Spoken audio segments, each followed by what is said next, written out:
அனைவருக்குமே வணக்கம். சற்று முன் கிடைத்திருக்கக்கூடிய ஒரு மிக மிக முக்கியமான செய்தி ஒன்று வெளியாகியுள்ளது. சற்று முன் அதிமுகவின் அமைச்சர் செங்கோட்டையன் வெட்டி கொலை, போலீஸ் குவிப்பு, இது மாதிரி பார்த்தீங்கன்னா செய்திகள் வெளியே இருக்கு. இன்று காலையிலே அதிமுகவில் ஒரு பரபரப்பான ஒரு செய்தி தான் பார்த்தீங்கன்னா இப்போ ஒரு அதிர்ச்சி அளிக்கக்கூடிய சம்பவங்களாக தான் நடந்துட்டு இருக்கு.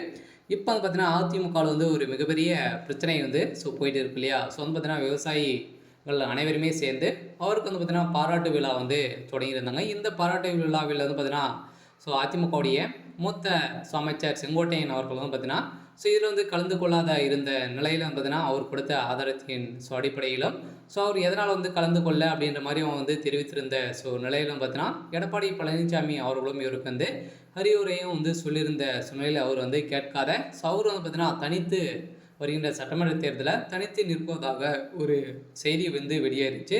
இதன் அடிப்படையில் பார்த்தீங்கன்னா இப்போ அதிமுகவுக்கும் செங்கோட்டையன் அவர்களுக்கும் இடையே பார்த்தீங்கன்னா நிறைய வாக்குவாதங்கள் ஏற்பட்டிருந்த நிலையில் பார்த்தீங்கன்னா அதிரடியாக செங்கோட்டையனுடைய வீடு சுற்றியே பார்த்தீங்கன்னா போலீஸ் பாதுகாப்போடு பார்த்தீங்கன்னா அவரு வைத்திருக்கக்கூடிய நிலையில் இன்று காலை பார்த்தீங்கன்னா அவர் வெட்டி கொலை செய்யப்பட்டதாக ஒரு செய்தி வெளியே இருக்கக்கூடிய நிலையில் தான் இப்போ அதிமுகவில் பெரும் அதிர்ச்சியை சொல்லிச்சிருக்கு. ஆனால் இதுக்கு சம்மந்தப்பட்ட யார் அப்படின்றது பார்த்தீங்கன்னா இப்போ என்ஆர்ஐ தேடி வந்திருக்கக்கூடிய நிலையில் தான் இப்போ அதிரடியாக எடப்பாடி பழனிசாமி அவர்கள் கைது செய்யப்பட்டிருக்காரு. அதனால் இதில் அதிமுக சொந்த பிரமுகர்களுக்கு அனைவருக்குமே இதில் தொடர்பு இருக்குது அப்படின்ற மாதிரி தான் இப்போ பேச்சுவார்த்தைகள் நடந்துட்டு இருக்கு. இதன் அடிப்படையில் தான் பார்த்தீங்கன்னா எடப்பாடி பழனிசாமி அவர்கள் பார்த்தீங்கன்னா தரப்பில் தான் இதெல்லாம் நடந்திருக்கலாம் அப்படின்ற மாதிரி தான் இப்போ கைது செய்யப்பட்டிருக்காங்க. இருந்தாலும் பார்த்தீங்கன்னா செங்கோட்டையன் அவர்கள் செய்தது ஒரு மிகப்பெரிய தவறாக தான் சுட்டி காட்டியிருக்காரு. இருந்தாலும் அதிமுகவின் போர்க்கொடியை தூக்கிய செங்கோட்டையன் கோபிசெட்டிப்பாளையம் வீட்டுக்கு கூடுதல் போலீஸ் பாதுகாப்பு பணியில் ஈடுபட்டு இருக்கின்றனர். இந்த நிலையில் தான் அதிமுகவின் இரட்டை இலை சின்னம்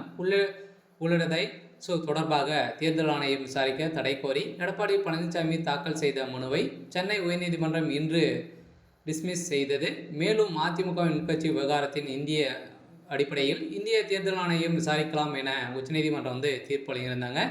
இதன் அடிப்படையில் தான் அதிமுக தரப்புக்கு பார்த்தீங்கன்னா இந்த இரட்டை இலை சின்னம் கிடைக்காது அப்படின்ற ஒரே நோக்கத்தோடு தான் செங்கோட்டையன் அவர்கள் பார்த்தீங்கன்னா இவர் அப்படியே கட்சி மாறத்துக்கான நிலை ஏற்பட்டிருக்கு. அதனால் ஓபிஎஸ் பறக்கம் பார்த்தீங்கன்னா இவர் திரும்புவதற்கான அனைத்து விதமான முன் ஏற்பாடுகளும் நடந்திருக்கு அப்படின்ற மாதிரி தான் பேச்சுவார்த்தை நடந்திருக்கக்கூடிய நிலையில் தான் இப்போ அதிரடியாக இவர் மர்ம நபர்களால் கொலை செய்யப்பட்டிருக்காரு அப்படின்ற மாதிரி இப்போ வெளியே இருக்குது. அதனால் இப்போ பரவலாகவே பேசப்பட்டிருக்கு. அதனால் உண்மையா அப்படின்றத ஒரு பெரிய கேள்விக்குறியாக இருந்தாலும் சமீப காலத்தில் பெரும் பரபரப்பை ஏற்படுத்தி இருக்கக்கூடிய நிலையில் தான் இப்போ எடப்பாடி பழனிசாமியுடைய விஷயமும் செங்கோட்டையனுடைய செயலும் நடந்திருக்கு. என்ன நடக்க போகுது அப்படின்றத வெயிட் பண்ணி பார்க்கலாம். இது மாதிரி செய்திகளை தெரிஞ்சுக்கணும் அப்படின்னா மறக்காமல் நம்மளுடைய சேனலை சப்ஸ்கிரைப் பண்ணி சப்போர்ட் பண்ணுங்கள். தேங்க்யூ.